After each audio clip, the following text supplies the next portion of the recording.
آج کی نشست میں مسجد کی فضیلت و اہمیت اور ہمارا اور ہمارے ارباب اقتدار کا جو طرز عمل ہے مساجد کے ساتھ، اس حوالے سے چند باتیں آپ حضرات کے سامنے رکھنی ہے۔ میرے بھائیوں، دنیا میں، اس زمین میں، اس کائنات میں سب سے زیادہ محبوب اور پسندیدہ جگہ وہ اللہ جل شانہ کے گھر ہیں۔ یہ مسجدیں ہیں۔ ان مسجدوں سے زیادہ کوئی بھی جگہ وہ اللہ کو محبوب اور پسندیدہ نہیں ہے۔ اس لیے اللہ کے رسول صلی اللہ علیہ وسلم نے فرمایا کہ احب البلاد الی اللہ مساجدها، ان شہروں میں، ان ملکوں میں سے سب سے زیادہ پسندیدہ جگہ اللہ کو وہ مسجدیں ہیں۔ وَأَبْغَضُ الْبِلَادِ إِلَى اللَّهِ أَسْوَاقُهَا، اور ان ملکوں اور شہروں میں سے سب سے زیادہ ناپسندیدہ جگہ اللہ کے نزدیک وہ بازار ہے۔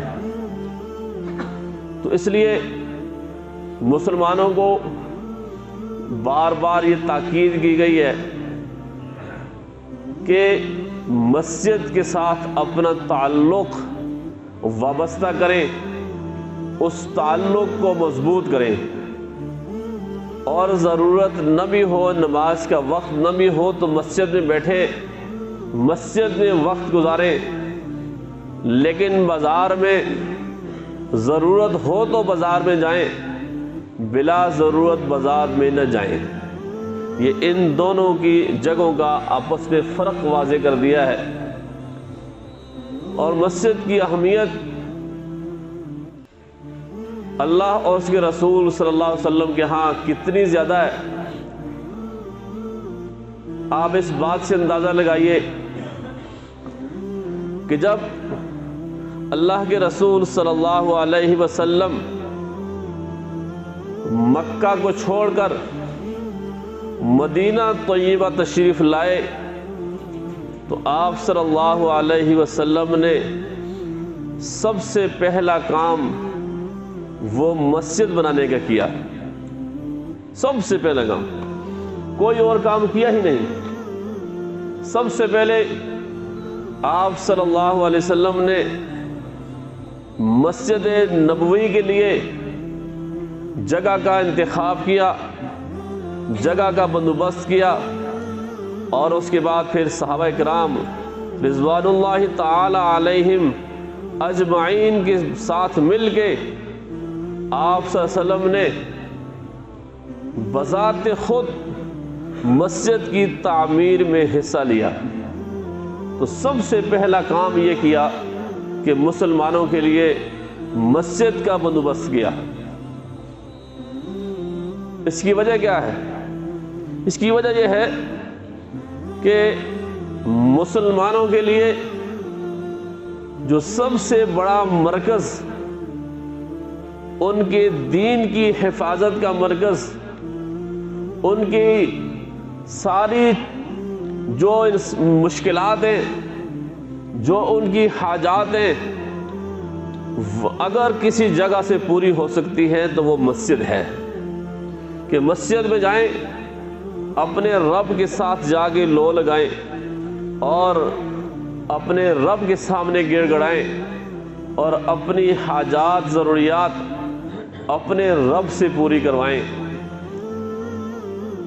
تو اس لیے یہ روایات میں موجود ہے کہ مسجد کی تعمیر کے وقت خود حضور صلی اللہ علیہ وسلم بھی صحابہ کرام کے ساتھ اینٹوں کے ڈھونے میں شریک تھے۔ خود آپ صلی اللہ علیہ وسلم وہ میٹیریل جمع کرتے رہے، ان کے ساتھ کام کیا ہے۔ تو یہ معمولی بات نہیں ہے۔ پھر جب مسجد بن گئی تو آپ صلی اللہ علیہ وسلم نے ریاست مدینہ جب قائم کی تو مسجد نبوی ہی آپ کی ریاست کا مرکز تھا۔ کوئی اور جگہ، کسی جگہ کوئی پرائم منسٹر ہاؤس نہیں بنا ہوا تھا، کوئی پریزیڈنٹ ہاؤس نہیں بنا ہوا تھا، کوئی اس طرح کی پارلیمنٹ نہیں تھی۔ اور پھر اسی مسجد میں وہاں سے ہی، اور جی ایچ کیو بھی وہی مسجد تھی، سپریم کورٹ بھی مسلمانوں کی مسجد نبوی تھی، وہیں سے سارے فیصلے ہوتے تھے۔ کسی جگہ جہاد کے لیے لشکر تیار کرنا ہے، بھیجنا ہے، تو مسجد نبوی سے یہ فیصلہ ہوتا تھا۔ وہیں آپ صلی اللہ علیہ وسلم کے سالاروں کی، جرنیلوں کی میٹنگ ہوتی تھی۔ اگر کسی کے درمیان کوئی فیصلہ کرنا ہے، کوئی قضیہ ہو گیا، کوئی مقدمہ ہو گیا، تو اس کا فیصلہ بھی مسجد نبوی سے ہوتا تھا۔ غرض ہے کہ دنیا جہاں کے جتنے کام بھی ہیں، مملکت کے کام، ریاست کے کام، حکومت چلانے کی ذمہ داریاں، یہ سب کے سب داخلی امور، خارجہ امور، یہ آپ صلی اللہ علیہ وسلم نے اسی مسجد نبوی سے سر انجام دیے ہیں۔ تو یہ مسجد اتنا بڑا مرکز ہے۔ تو آج ہمارا جو کنسپٹ ہے نا مسجد کے حوالے سے، وہ بہت بدل گیا ہے، اور مسلمان چونکہ مغلوب ہیں، زوال کا شکار ہے، اس لیے اب مسجد کا کنسپٹ وہ نہیں رہا۔ اب مسجد صرف تھوڑے سے وقت کے لیے مسلمان آتے ہیں، 5-10 منٹ کے لیے، اور اس کے بعد پھر مسجد خالی ہو جاتی ہے۔ تو ہم نے صرف چند نمازوں کے لیے اس مسجد کو مختص کیا، اس کے بعد مسجد خالی ہے۔ تو مسجد تو سب چیزوں کا مرکز ہے، سب چیزوں کا۔ اندلس اسپین، جو موجودہ اسپین ہے، اس میں ایک مسجد تھی، مسجد قرطبہ۔ آج بہت افسوس کا مقام ہے کہ وہ مسجد نہیں ہے، وہ چرچ بن گیا ہے۔ جب مسلمان شکست کھا گئے، 800 سال مسلمانوں نے وہاں حکومت کی ہے۔ وہی ملک ہے طارق بن زیاد نے جب کشتیاں جلا کے جس ملک کو فتح کیا تھا، اب اس کا نام بھی تبدیل ہو گیا۔ اس وقت اس کا نام اندلس تھا۔ 800 سال تک مسلمان وہاں حکمران رہے۔ تو اس کی جو مسجد قرطبہ ہے، اس پر ایک مستقل کتاب ہے، میرے پاس موجود ہے۔ جب میں نے پڑھی نا تو یقین کریں دل میں یہ خواہش پیدا ہوئی کہ مسجد تو ایسی ہونی چاہیے۔ جو اندلس کے حکمران تھے، مسلمان حکمران، بعینہ ہی اسی مسجد نبوی کی طرز پہ بادشاہ کا جو وہاں پہ مجلس ہوتی تھی خلیفہ وقت کی، وہ بھی مسجد میں ہوتی تھی۔ بہت بڑی مسجد ہے، عالی شان قسم کی مسجد ہے، اور اسی مسجد میں سپریم کورٹ بھی قائم تھی۔ ان کے فیصلے مسلمانوں کے اسی مسجد سے ہوتے تھے۔ اتنی بڑی مسجد ہے، آج بھی موجود ہے، بہت عالی شان مسجد ہے۔ لیکن آج انہوں نے چونکہ عیسائی دوبارہ غالب آ گئے، مسلمان مغلوب ہو گئے، اب وہ مسجد نہیں، اب وہ چرچ ہے۔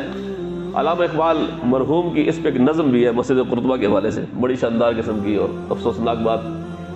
تو اسی طرح اس وقت مسلمانوں کی جو درسگاہ تھی، جو ان کی یونیورسٹی تھی، وہ بھی اسی مسجد قرطبہ میں تھی۔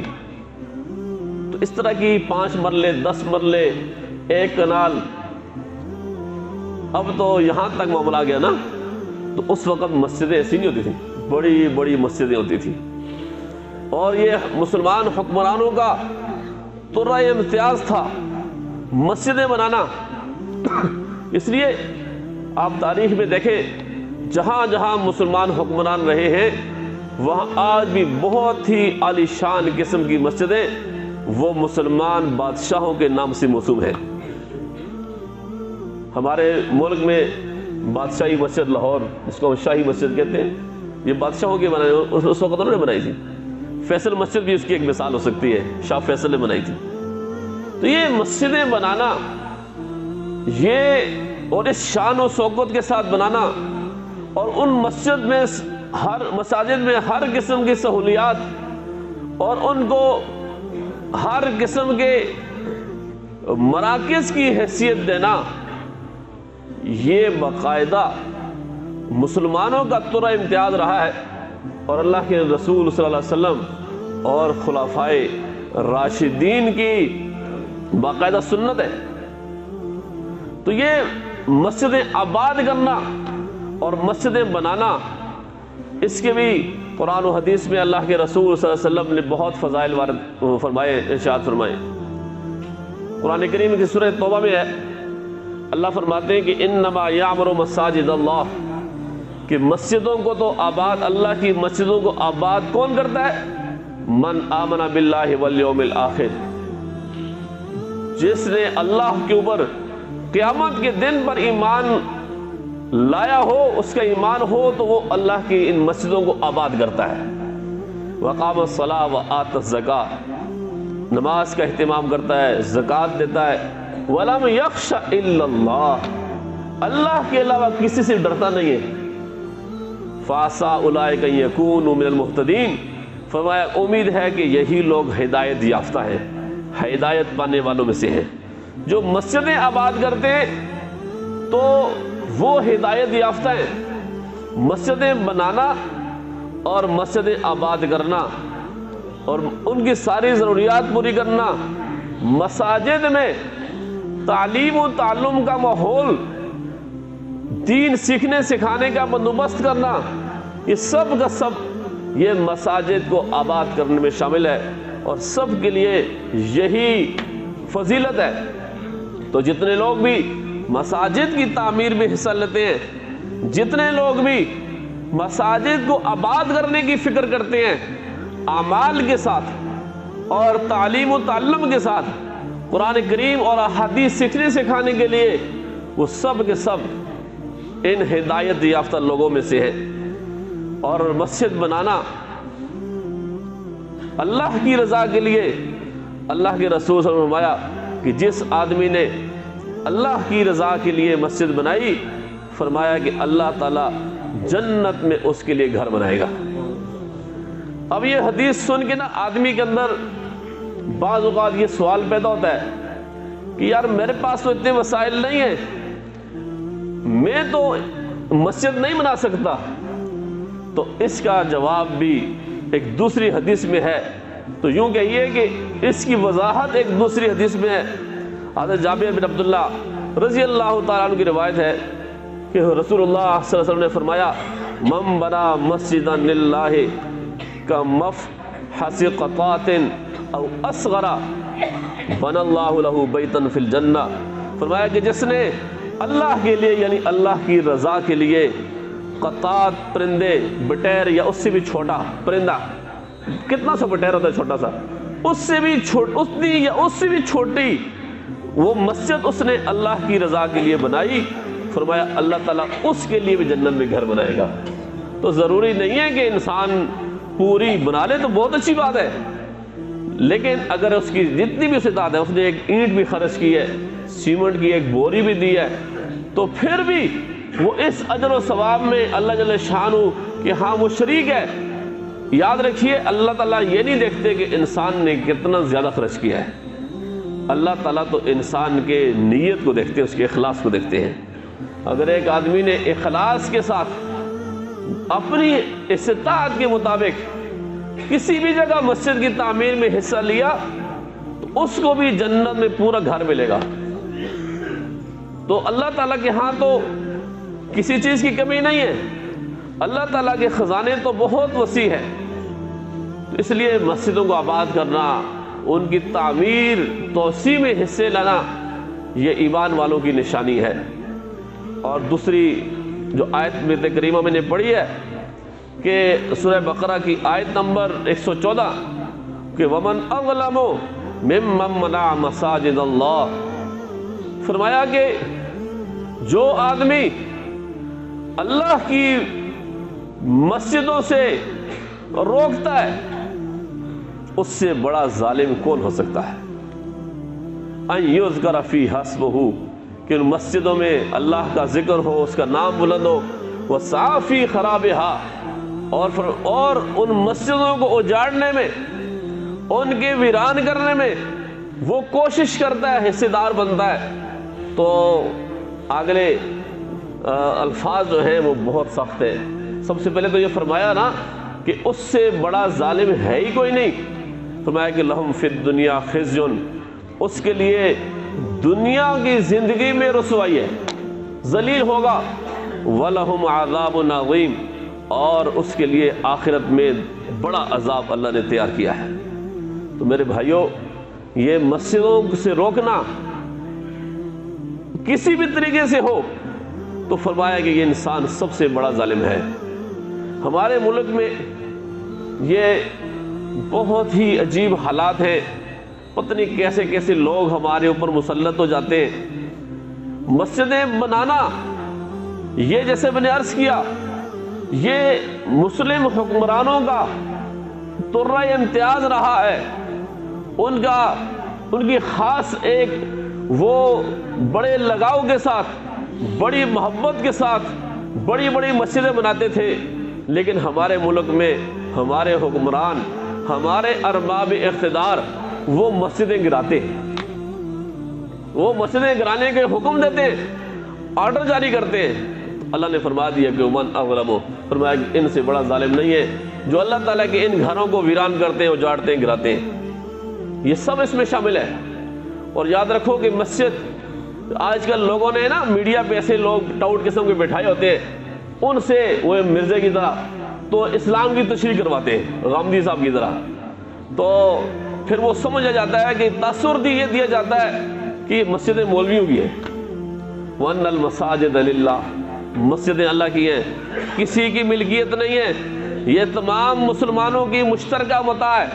مسجد اسی وجہ سے یاد رکھے کہ مسجد میں زکوٰۃ کیوں نہیں دے سکتے، ایک مسئلہ ضمناً سمجھ لیں، اس لیے کہ زکوٰۃ کی بنیادی شرائط میں سے ایک شرط ہے کہ کسی کو مالک بنانا، مستحق کو، تو مسجد کا، مدرسے کا کوئی مالک نہیں ہوتا، اس کا مالک کون ہوتا ہے؟ اللہ تعالیٰ، اور اللہ تعالیٰ تو زکوٰۃ کا محتاج نہیں ہے۔ اس لیے یہ مسئلہ ہے شریعت میں کہ آپ مسجد مدرسے کی تعمیر میں زکوٰۃ نہیں دے سکتے، کسی کو مالک بنائیں گے، کسی شخص کو، اور اس کا تو مالک کوئی ہے نہیں، اس لیے یہ مسئلہ ہے۔ تو میرے بھائیوں، مسجد مولویوں کے لیے ملکیت، یہ تو آج ہم ہیں، کل کوئی اور آئے گا، سلسلہ چلتا رہے گا۔ ہاں، ہم اس دین کے، تمہارے ایمان کے، ان اللہ کے گھروں کی چوکیدار ہیں، ہم محافظ ہیں۔ اور چوکیدار کا کام کیا ہوتا ہے؟ سیٹی بجانا، مالکوں کو، اصل لوگوں کو خبردار کرنا۔ تو ہم بھی سیٹی بجاتے ہیں، مسلمانوں کو خبردار کرتے ہیں کہ یہ کام ہونے والا ہے، ابھی تمہارے ایمان پر یہ ڈاکہ پڑنے والا ہے، ابھی یہ ہونے والا ہے۔ ہم اس سے زیادہ ہماری کوئی حیثیت نہیں ہے۔ بعض لوگ میڈیا میں بیٹھ کے کہتے ہیں مولوی ٹھیکیدار اسلام، ٹھیکیدار نہیں ہے، یہ اسلام کے چوکیدار ہیں، یہ اسلام کے محافظ ہیں۔ تو یہ بات سمجھیے۔ تو یہ بہت ہی عجیب قسم کی ہمارے ہاں بس روایت بن گئی ہے۔ ابھی چیف جسٹس نے جو فیصلہ دیا تھا مدینہ مسجد کراچی کا، دیگر مساجد کا، تو اٹارنی جنرل نے، چونکہ وہاں پہ علماء نے لوگوں کو خبردار کیا، اور کراچی کی عوام کو بالعموم اور مدینہ مسجد کی عوام کو بالخصوص ہم خراج تحسین پیش کرتے ہیں۔ ان لوگوں نے یہ کہا ہے کہ ہم اپنی جان دے دیں گے، ہم اپنا خون دیں گے، ہم مسجد شہید نہیں ہونے دیں گے۔ سب مسجدوں کے مقتدیوں کے ایسا ہی ہونا چاہیے۔ اگر ساری جگہوں کے مقتدی ایسے ہو جائیں تو کسی میں جرت نہیں ہے کہ وہ مسجد کی طرف آنگلی اٹھا کرے۔ لیکن مسئلہ یہ ہے کہ مسلمانوں کا ایمان کمزور ہے۔ تو الحمدللہ وہ کھڑے ہو گئے، علماء بھی کھڑے ہو گئے، عوام بھی کھڑے ہو گئے۔ اور ایک ساتھی تو کمال ہے، پختون ساتھی نے آفر کی، اس نے کہا اگر اس کی قیمت 50 کروڑ بھی ہو تو میں دینے کے لیے تیار ہوں۔ بہت بڑی بات ہے، ایسے ہی ہونا چاہیے، یہ جذبہ قابل تحسین ہے۔ تو اب یہ چیف جسٹس صاحب کو جب درخواست کی گئی کہ یہاں پہ فساد ہو جائے گا، جب ظاہر سی بات ہے لوگ جائیں گے گرانے کے لیے، تو پھر مسلمان تو موجود ہیں، الحمدللہ مسلمانوں کا ملک ہے، اتنے آرام سے تو شہید نہیں کرنے دیں گے۔ ہو سکتا ہے لوگ زخمی ہو جائیں، شہید ہو جائیں، تو پھر مذہبی تناؤ جنم لے رہا ہے، آپ ایسا کریں اپنے فیصلے پہ نظر ثانی کریں۔ تو چیف جسٹس صاحب نے کہا کہ جی میرا فیصلہ تو قرآن کی آیت ہے، یہ تو تبدیل نہیں ہو سکتا، تو اس لیے انہوں نے اس استدعا کو مسترد کر دیا، کہا کہ یہ مسجد گرانی ہے، پہلے یہ حکم دیا کہ 7 روز میں گرائیں، اتنی ایمرجنسی کہ 7 روز مسجد گرا دیں، اور پھر جھوٹی بات یہ کہی کہ یہ جس سرکاری زمین پر ہے۔ جب لوگوں نے وہ سارے NOC لے کے آئے، سارے ڈاکومنٹس دکھائے کہ واقعی یہ تو مسجد باقاعدہ منظور شدہ ہے اور سرکاری اداروں سے منظور شدہ ہے، تو پھر تو اس کو نہیں گرا سکتے تھے۔ تو پھر کہا جی ایسا کریں کہ آپ اس کو متبادل جگہ دیں، مسجد کے لیے متبادل پلاٹ دیں۔ عجیب قسم کے فیصلے کرتے ہیں۔ اب متبادل جگہ مسجد کے لیے ہے، یہاں بنانے پارک، تو سوال تو یہ ہے کہ متبادل جگہ میں پارک کیوں نہیں بن سکتا؟ مسجد یہی رہے، لیکن نہیں، مسجد کو گرانا ہے بس۔ تو میں یہاں پہ بہت ساری باتیں میرے پاس، اگر یاد رکھیں یہ یہاں اس جگہ مندر ہوتا، چرچ ہوتا، تو کیا چیف جسٹس کا فیصلہ پھر بھی یہ ہوتا؟ ہرگز نہیں، یہ صرف اور صرف مسجدوں کے خلاف اس طرح کے فیصلے آتے ہیں۔ اگر یہاں پہ چرچ ہوتا کبھی بھی نہ ہوتا۔ وجہ کیا ہے؟ عیسائیوں کے وارث امریکہ، برطانیہ، دنیا میں موجود ہیں، وہ پوچھتے ہیں کہ تم نے کیوں گرایا چرچ؟ اگر مندر ہوتا تو ہندو بھی لوارث نہیں ہے، انڈیا والے مودی سرکار پوچھتے پھر سارے کہ تم نے کیوں گرایا مندر ہمارا؟ لیکن مسلمان لوارث ہیں۔ مسلمانوں کا اس وقت کہیں ملک نہیں ہے نا کہ ان کے پیچھے کوئی کھڑا ہو کے پوچھے کہ تم نے کیوں گرائی مسجد، تو اس لیے ہمارے ملک میں ہو رہا ہے۔ تو یاد رکھیں ہم نے خود اپنے جذبہ ایمانی سے ان سب چیزوں کو روکنا ہے۔ اور پھر اس سے اگلی بات یہ ہے کہ ایمرجنسی کیوں لگی ہوئی ہے؟ کیونکہ چیف جسٹس صاحب نے ریٹائرڈ ہو جانا ہے اگلے مہینے، تو ریٹائرمنٹ سے پہلے وہ جلدی ثاقب نثار جیسوں کی لسٹ میں اپنا نام لکھوانا چاہتے ہیں، یہود و نصارہ کے ہاں مراعات لینے کے لیے۔ جیسے یہود و ثاقب نثار نے اس طرح کے فیصلے کیے، آج ہمارا ملک تباہی کا شکار ہے۔ ایسے ہی ججوں کے فیصلوں کی وجہ سے آج اس ملک میں تباہی ہو گئی، معیشت بیٹھ گئی، ہر چیز کا بیڑا غرق ہو گیا۔ اور پھر یہ ہے کہ اس نے ممتاز قادری کو پھانسی میں چڑھایا، آسیہ مسیح کو رہا کیا، اور پھر بنگلے بھی مل گئے، ڈالر بھی مل گئے عیاشی کے لیے۔ تو چیف جسٹس صاحب بھی جلدی اس طرح فیصلے کرنا چاہتے ہیں تاکہ ریٹائرمنٹ کے بعد وہاں پہ مجھے بھی کوئی بنگلہ مل جائے۔ بس یہی مسئلہ ہے اور کوئی مسئلہ نہیں ہے۔ ورنہ میرے پاس ویڈیو موجود ہے، سوشل میڈیا پہ وائرل ہوئی ہے، وہی چیف جسٹس ہندوؤں کے ساتھ کھڑا ہے اور ایک تقریب سے خطاب کر رہا ہے اور یہ کہہ رہا ہے کہ سب جگہوں پر ان کے مندر ان کو واپس کرو، اور مندر بنائے جا رہے ہیں، گردوارے بنائے جا رہے ہیں سکھوں کے لیے، اور عیسائیوں کو پلاٹ مل رہے ہیں، اور مسلمانوں کی مسجدیں گرائی جا رہی ہیں۔ ایسا لگتا ہے کہ یہ ملک شاید کافروں کے لیے بنا ہے، مسلمانوں کا اس ملک میں کوئی حصہ نہیں ہے۔ عجیب قسم کے فیصلے کرتے ہیں۔ اللہ تعالیٰ ان لوگوں کو ہدایت نصیب فرمائے۔ تو یہ مسجد یاسر ہے، اور یاد رکھو جو لوگ بھی ان کے نیچے ان کا حکم مانتے ہیں تو وہ بچ نہیں سکتے۔ اللہ نے خود فرمایا بہت واقعات ہیں ایسے لوگوں کے جو بچ نہیں سکتے، جو اس طرح کے حکم کے ساتھ شامل ہو جاتے ہیں۔ تو یہ بڑی خطرناک قسم کی بات ہے، ایسا نہیں ہونا چاہیے۔ یہ والی بات چیف جسٹس صاحب کو بھی، تمام اداروں کو بھی یہ والی بات اچھی طرح سمجھنی چاہیے۔ ایک بات میں اور کہتا ہوں، بہت باتیں ہمارے پاس لیکن ہم کہہ بھی نہیں سکتے، پھر مسائل ہو جاتے ہیں، کیونکہ ایک طبقہ ایسا ہے ملک میں ان کے خلاف بات کرو تو آپ غدار ہو جائیں گے، اور دوسرا طبقہ ہے جج، ان کے خلاف بات کرو فوراً توہین عدالت کا نوٹس جاری ہو جاتا ہے۔ اسی کراچی میں دفاعی مقاصد کے لیے حاصل کی گئی زمین پر شادی ہال بنے ہوئے، اور اسی چیز جیسے نے حکم دیا کہ ایک شادی ہال کو گرانے کا، راتوں رات انہوں نے وہاں پہ اس کا بورڈ شادی ہال سے ہٹا کے کالج کا لگا دیا، اور اس کو کوئی نہیں گرا سکتا۔ تو اس طرح مسجدوں کے لیے حکم ہے، ان کے آرڈر جاری ہوتے ہیں۔ اور یہ بات یاد رکھیے، ایک مسئلہ اور ہے، بہت غلط فہمی پلائی جا رہی ہے کہ سرکاری زمین پر مسجد بنائیے۔ جی سرکاری زمین حکمرانوں کی ذاتی زمین ہے؟ سرکاری زمین کس کے لیے ہوتی ہے؟ سرکاری زمین ہوتی ہے عوام کی فلاح و بہبود کے لیے۔ کسی جگہ ہاسپٹل چاہیے وہاں ہاسپٹل بنایا جائے، کہیں پارک کی ضرورت ہے وہاں پارک بنایا جائے، کہیں مسجد کی ضرورت ہے وہاں مسجد بنائی جائے۔ اب وہاں مسجد کی ضرورت ہے، سارے لوگ کہہ رہے ہیں کہ وہاں قریب پارک موجود ہے اور مسجد نہیں ہے اس کے علاوہ، اور سب لوگوں نے اپنے فنڈ سے مسجد کو تعمیر کیا، تو جس چیز کی ضرورت ہے اس کو رہنے دیا جائے، ایسے فیصلے نہ دیں جس کی وجہ سے ملک کے اندر مزید وہ افراتفری پیدا ہو جائے اور نقص امن کا خدشہ پیدا ہو جائے، اور ہمارا ملک پہلے ہی مسائل کا شکار ہے اور پہلے ہی مسائل سے دوچار ہے، کہیں ان مسائل میں اضافہ نہ ہو جائے۔ اللہ جل شانہ ہمیں اور ہمارے حکمرانوں کو، ہمارے ارباب اقتدار کو اور ہمارے ججوں کو بھی سب کو سمجھ کر عمل کرنے کی توفیق نصیب فرمائے۔ وآخر دعوانا ان الحمد للہ رب العالمین۔